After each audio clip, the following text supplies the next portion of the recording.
사도행전 19장 24절 말씀,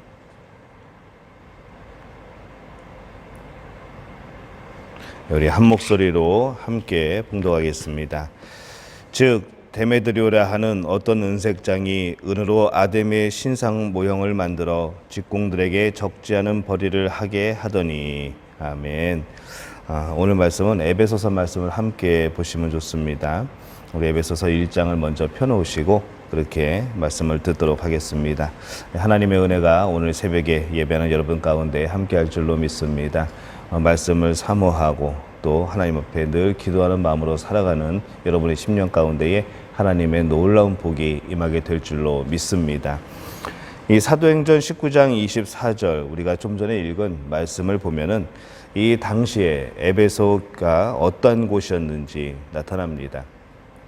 즉 데메드리오라 하는 어떤 은색장이 은으로 아데미의 신상 모형을 만들어 직공들에게 적지 않은 벌이를 하게 하더니 이렇게 되어 있습니다. 이 말씀에 나오는 이 데메드리오라는 사람은 은을 세공하는 그런 사람입니다.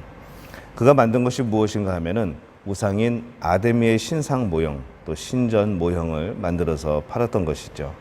관광 명소였고 지금도 세계 여러 곳에 유명한 관광 명소를 가면은 거기서 제일 유명한 그런 건물의 모형들을 팔고는 합니다. 많은 사람들이 왕래하는 곳이었고 또 이 모형을 만들어서 파는 일은 굉장히 큰 사업으로 발전을 했고 이 도시의 많은 사람들이 그것으로 먹고 살았던 것이죠. 또 많은 돈을 벌어들입니다. 그런데 23절을 보면은 이 바울로 인하여서 이 에베소에 큰 소동이 일어납니다. 그때쯤 되어 이 도로 말미암아 적지 않은 소동이 있었으니 이렇게 말씀을 합니다. 여기서 이 도라는 것은 바울이 전한 그리스도의 십자가와 부활의 도입니다. 이 복음을 전하게 되자 이 그들의 사업에 타격이 됩니다. 이들이 소동을 일으키죠. 그 규모는 몇 명 정도가 아니라 도시 전체가 소동이 일어납니다. 십자가와 부활의 도가 우상을 깨뜨리고 도시 전체를 흔들리게 할 정도로 영향을 끼치게 되는 겁니다. 이 바울이 부활의 도를 전할 당시에 에베소 사람들은 그들의 우상 아데미의 신을 섬기는 것 같았지만은 사실 그 내막을 들여다보면은 사실은 우상 아데미를 이용하여서 그들의 부를 축적했던 것이죠. 그들에게 있어서 능력은 바로 부와 돈 또 재물이었습니다. 이 세상 사람들의 눈에는 여전히 돈의 능력이 자신의 근원이라고 생각하는 그런 사람들이 참 많이 있습니다.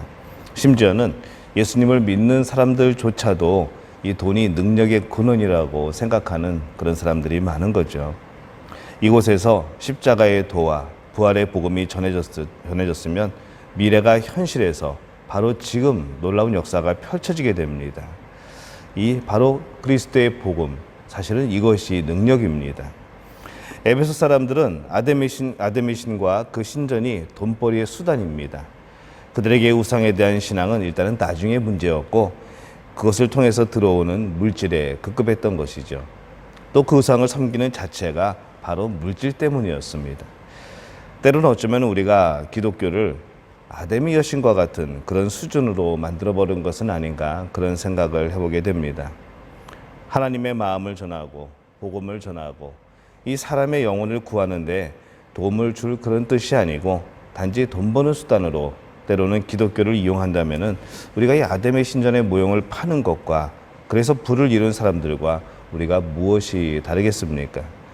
돈을 섬기고 돈으로 실력을 얻고 돈으로 능력을 얻는 그런 사람들 사이에서 이 바울이 십자가와 부활의 복음을 들고 들어가서 진정한 능력이 무엇인가를 보여줍니다.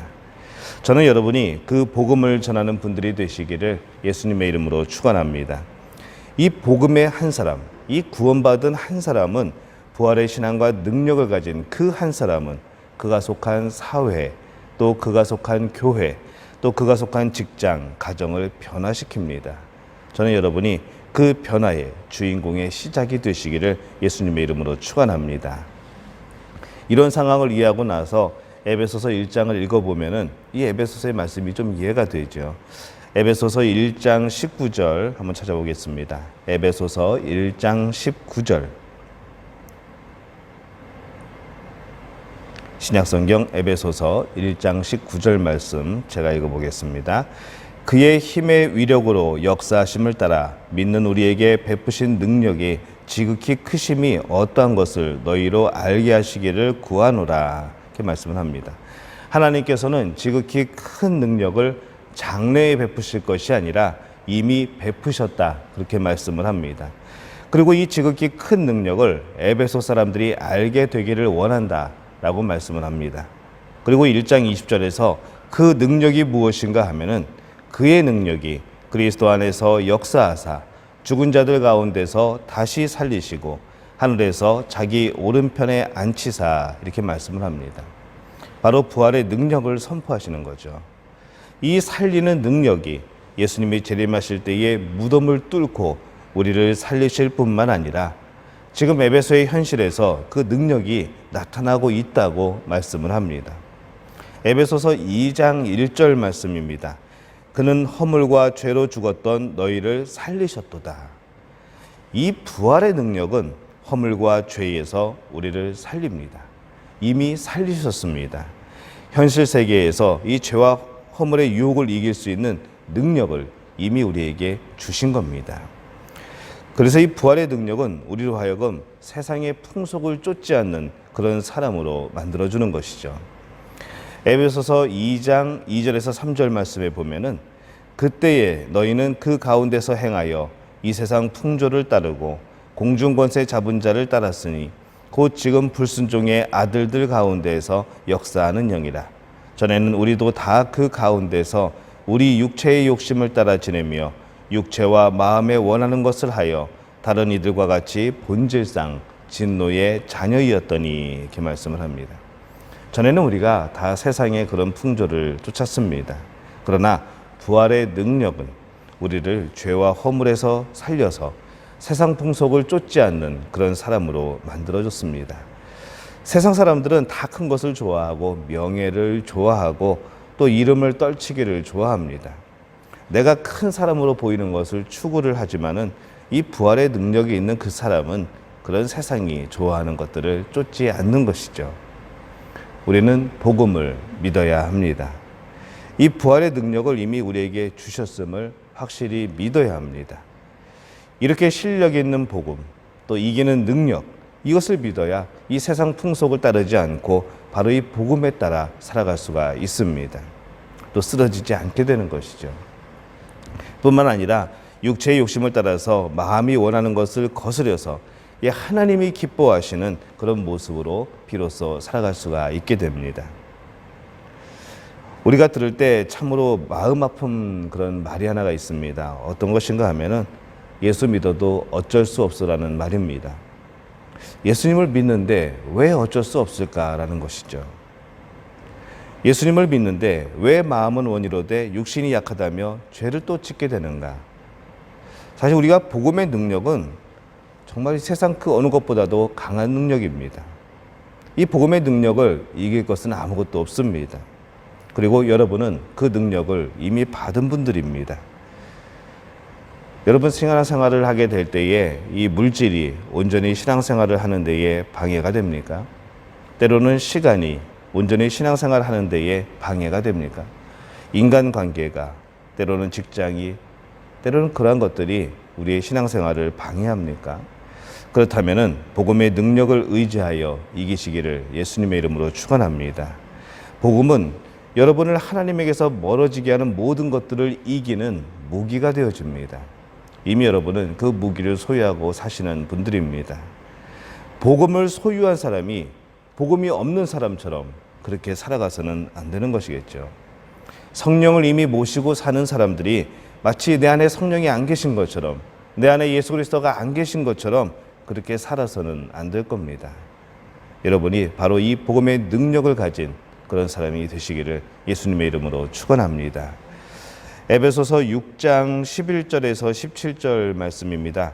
에베소서 6장 11절에서 17절 말씀에 보면은 마귀의 간계를 능히 대적하기 위하여 하나님의 전신갑주를 입으라.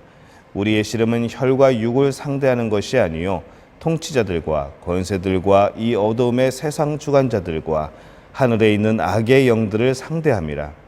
그러므로 하나님의 전신갑주를 취하라. 이는 악한 날에 너희가 능히 대적하고 모든 일을 행한 후에 서기 위함이라. 그런즉 서서 진리로 너희 허리띠를 띠고 의의 호심경을 붙이고 평안의 복음이 준비한 것으로 신을 신고 모든 것 위에 믿음의 방패를 가지고 이로써 능히 약한 자의 모든 불화살을 소멸하고 구원의 두고와 성령의 검 곧 하나님의 말씀을 가지라. 아멘. 이 부활의 복음을 가진 사람은 세상과 사회를 하나님이 기뻐하시는 방향으로 바꿀 능력이 있습니다. 재물과 권력과 문화를 신으로 알고 살던 이 에베소라는 그 사회에서도, 그 도시에서도 이 부활의 능력이 전해지게 될 때에 영적 전투에서 승리하는 신앙의 공동체가 만들어졌고 또 신앙의 그런 사람들이 생겨나기 시작합니다. 바로 이 내용이 에베소서 말씀의 주제인 것이죠. 에베소서 6장은 영적 전투에 승리하기 위한 장입니다. 바울이 하나님의 전신갑주를 입으라고 하기 전에 성령 충만함을 받아서 이 부활의 능력을 어디에서 나타나라고 했는지 여러분 이번 주에 함께 나눴던 말씀을 기억하시기를 바랍니다. 어제 말씀드린 것처럼 먼저 세상의 풍속을 따라 살던 이 부부관계, 또 부모와 자녀와의 관계, 이 직장 생활을 변화시켜야 합니다. 부활의 능력으로 남편에게 순종하는 아내, 또 아내를 위하여서 생명을 내어줄 수 있는 남편, 또 세상 풍속을 쫓지 않고 주 안에서 순종하는 자녀, 자녀를 노엽게 하지 않는 부모, 또 하나님을 섬기듯이 자신이 할 일을 찾아서 한마음으로 일하는 직장인들, 바울이 전하고 있는 부활의 능력이 얼마나 구체적입니까? 우리가 분명히 기억해야 될 것은 실제적인, 그런 실제적으로 나타나는 변화되는 부부관계, 변화된 자녀관계, 또 현실의 직장 생활에서 부활의 능력이 나타나고 경험되어질 때만이 우리는 예수님이 다시 오실 그날에 무덤을 가르고 일어나는 참 생명의 부활을 소망할 수가 있게 될 줄로 믿습니다. 부활의 능력은 나중에 나타나는 것이 아닙니다. 결단하고 선포하고 시작할 때 오늘 여러분의 삶에서 나타나게 될 줄로 믿습니다. 오늘 그 하나님의 나라를 체험하고 확신하는 분들이 되시기를 바랍니다. 오늘 우리 믿음교회 성도들은 정말 이 부활의 복음, 이 복음을 가지고 내 마음속에 주어지는 소망을 가지고 우리 안에서만이 아니라 우리 안에서로부터 바로 나로 인한 다른 사람들에게까지 이 부활의 능력으로 인하여서 놀라운 변화가 이루어지고 역사가 나타나는 그런 중심에 서게 되시기를 바랍니다. 그렇게 살아가게 될 때에 우리 교회를 통하여서 바로 여러분 한 분 한 분을 통하여서 하나님께서 놀랍게 역사하실 줄로 믿습니다. 이 복을 누리는 우리 모두가 되시기를 예수님의 이름으로 축원합니다.